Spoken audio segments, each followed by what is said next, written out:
partner left me, so I told everyone he doesn't have cancer.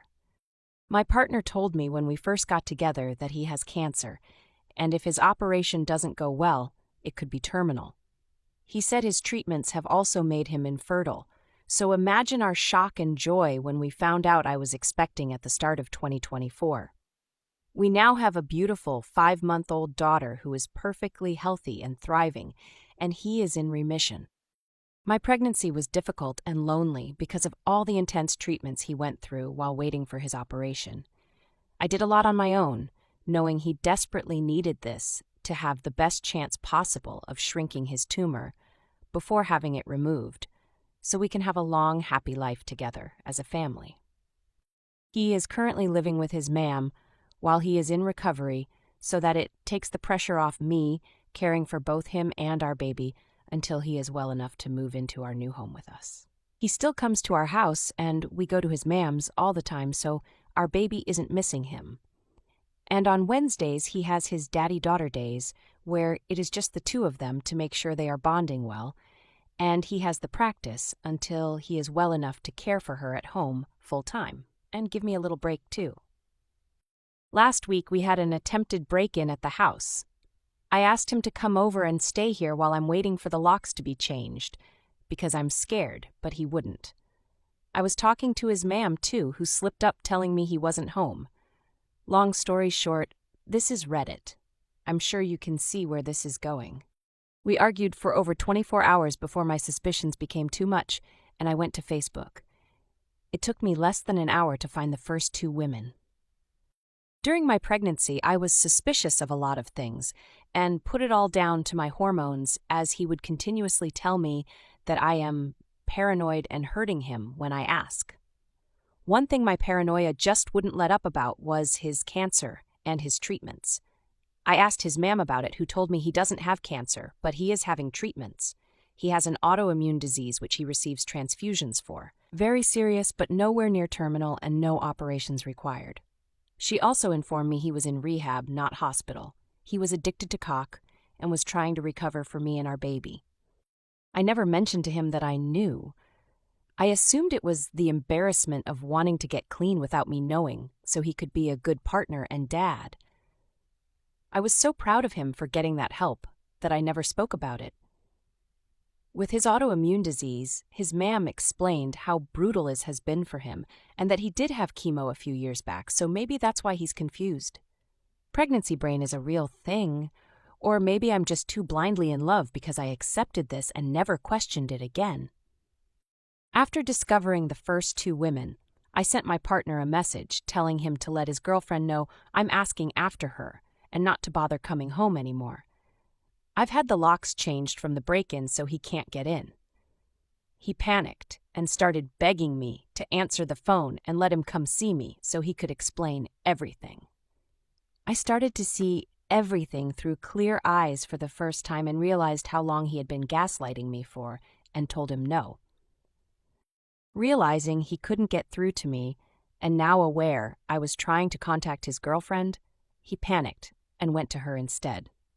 During that time, I found a photo she had shared of the 2 of them and shared it to my profile with the caption, "Can someone please ask this woman to contact me?" She instantly blocked me, but her sister got in touch with me instead. Apparently, the family have never trusted him and knew something was wrong.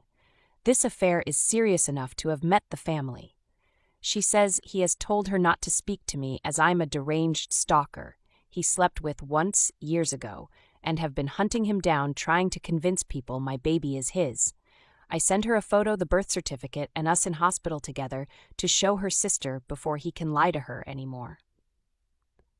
During this, I am also messaging another woman who is furious at what he has done and is helping me with all the information she is aware of. She tells me he broke her heart by cheating on her without even knowing he was cheating on me too. So far, I have the current timeline: chemo in March, a 19-year-old, rehab in April, July, a woman of an appropriate age this time, but also cheating on her, August, now, his 20-year-old girlfriend. I then find out his emergency cancer medication that he had to leave for in the middle of labor was actually the fact my 2 failed epidurals screaming in agony, begging the doctors to help because I thought I was dying, while the emergency team rushed in to place extra monitors on our baby in distress, was actually just a huge turn-on for him, so he needed to go sleep with a 20-year-old before making it back just in time to kiss me before I went into emergency surgery. This was Sunday. It is now Saturday the following week.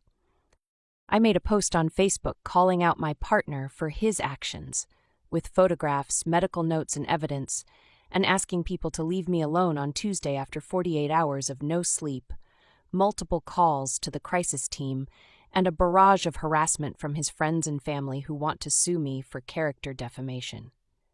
If this was a regular affair, I'd lick my wounds and move on, but I have now learnt I have been leaving my daughter alone with an addict who is claiming he doesn't know me or his daughter to others, but demanding custody rights to me.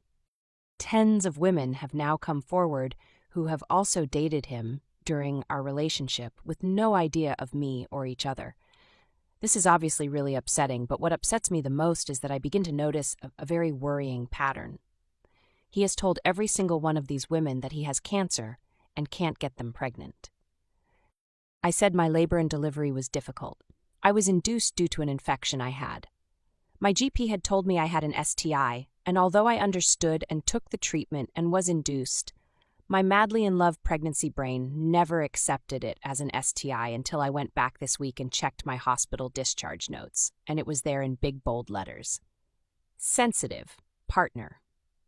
He has been telling women that he has cancer and can't get them pregnant so they don't need protection, which led to an STI, which almost unalived me and his daughter in labor, and he wasn't even there to be with us, because he was sleeping with a young girl who also believes he has cancer. I decided to let everyone know that he, in fact, does not have cancer by using a screenshot of his mom's messages. All the women he has slept with to make sure they take a pregnancy and STI test, all his friends who he has been guilting for years over his condition, and also social services and the police for sexual endangerment. Me and my daughter now have safeguarding in place for us from a local organization for women leaving abusive relationships, so I feel very safe to reveal the truth about him and make sure all of his partners are safe and informed, seeing as he couldn't uphold his legal obligation of declaring an STI. I guess his postpartum girlfriend will do it for him. I have also had contact from many of his old friends, band members, and ex-partners who have all gave me testimonies to use for the police and as backup for if his mother does in fact try to sue me. This man has been lying and manipulating women for over 9 years. So far, everyone is now aware of his lies, and I am waiting for my in-person meeting with the police. I can't imagine any updates from here as it will only be a legal battle that probably can't be shared, but if anything else of interest comes to, I will make sure to write about it. Oh, also my partner is a primary school teacher. I've spoken to the police this morning. There is nothing they can do unless they find the drugs on his person in the school. So nothing is stopping him snorting a line before he starts work, as long as he takes nothing else with him. They've implied the loophole is that they catch him behind the wheel, and if some reported him driving on drugs, they could catch him that way.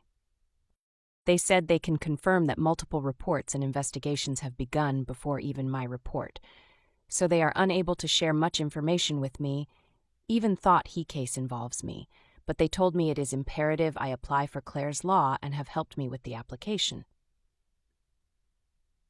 It can take up to 10 days for my in-person meeting to provide my documents, and then it can take several weeks for the information to be shared with me.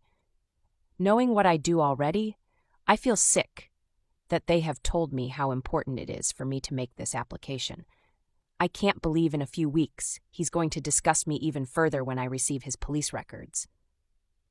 My only silver lining is that once I have the police reports on top of my medical reports, he doesn't stand a chance in family court, and me and my girl will be free to restart our lives together. Also, another little note. I've been looking for family court advice in a MAM support group and have been informed that luckily she's only 5 months old. and any name changes can be made before 6 months, with only one parent's consent, and the witnesses don't need to be his choice, so I will be removing his surname and his grand's name from her middle name for her to take my surname and not have any more ties to his family. I just wanted to put an apology in here, as well as a lot of people have commented on my poor writing. I am a new ma'am who was lacking sleep even before any of this came to light. Everything I've wrote has basically been just a big vent from me. I know I'm no novelist, but I still apologize if it's been difficult to read. Update: I have managed to provide enough evidence of drug use and emotional blackmail to the police to have a domestic abuse case opened. This is going straight past the school to the highest authority to keep him away from children. This is huge news and gives me such a relief in knowing my child and others will be safe. But I still have that awful feeling of guilt for him. Just 2 weeks ago, we called each other bride and groom. I think it's going to take a while to grieve the person I thought I knew, while dealing with the one I know now. I hope this is the point he actually goes to rehab instead of lying about it and can find happiness and restart his life. I don't think I want to make any more updates now. I am unbelievably grateful for the kind words and advice, but I originally just wrote this to get my emotions out of my head to help me sleep better. I know I used a clickbaity title, but I did not expect my post to blow up like this. Thank you all for helping and making my emotions feel validated in an absolutely insane situation. Me and my little girl are going to be okay. Update: I just found this post after a friend showed me a podcast it was on. All of my posts and updates were wrote about 4 a.m. when I couldn't sleep, and mostly rants, so sorry if there's any mix-ups or confusion. I also didn't know how to edit posts at the time to go back and make sense of my rambling. This was wrote a week after it happened, so the police seemed quick. But in actual fact, I'm still waiting on updates from Claire's Law and the cases they mentioned during my interview. I'm 27 and my ex is 33. GBS isn't an STI, and I apologize if I didn't make that clear. It's a bacteria contracted from being intimate, apparently common in people with autoimmune disease, but only harmful during pregnancy. I never received STI testing during pregnancy due to being over 25. My GP told me that my symptoms presented as an STI and recommended testing for gonorrhea, but I turned down the offer thinking it wasn't possible, and she just told me I had GBS, so it must have only been that. It was my discharge papers from the hospital that had sensitive partner STI under the risk assessment section. I made a mistake. He did actually tell me he was in rehab. I forgot, as I didn't have text messages about it. He emailed me for 1 month, telling me he couldn't have his phone in rehab, and I had completely forgot. Yes, he is still with his new girlfriend. She is sadly under the same spell I was. She rang me off my MIL's phone to demand a DNA test on my child, and they have all been blocked since. I start DA counseling this month, and I am also on a waiting list for perinatal counseling too, to help me process my trauma and get help as a single mother. I'm not doing very well at the moment, but my daughter is doing extremely well. He is still working at the school during all these investigations. And from what I've been told, I obviously don't go out drinking in town anymore to see for myself, he is drug dealing, drinking, and using every weekend with his group of 20-year-old friends.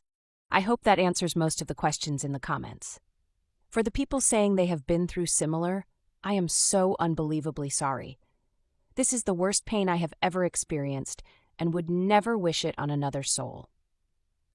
If you're still going through this or are still struggling, please contact your country's crisis teams and go to your doctors for mental health advice. I'm not sure about other counties, but the UK is brilliant for confidential help and advice. You're never alone. Thank you all for advice and help.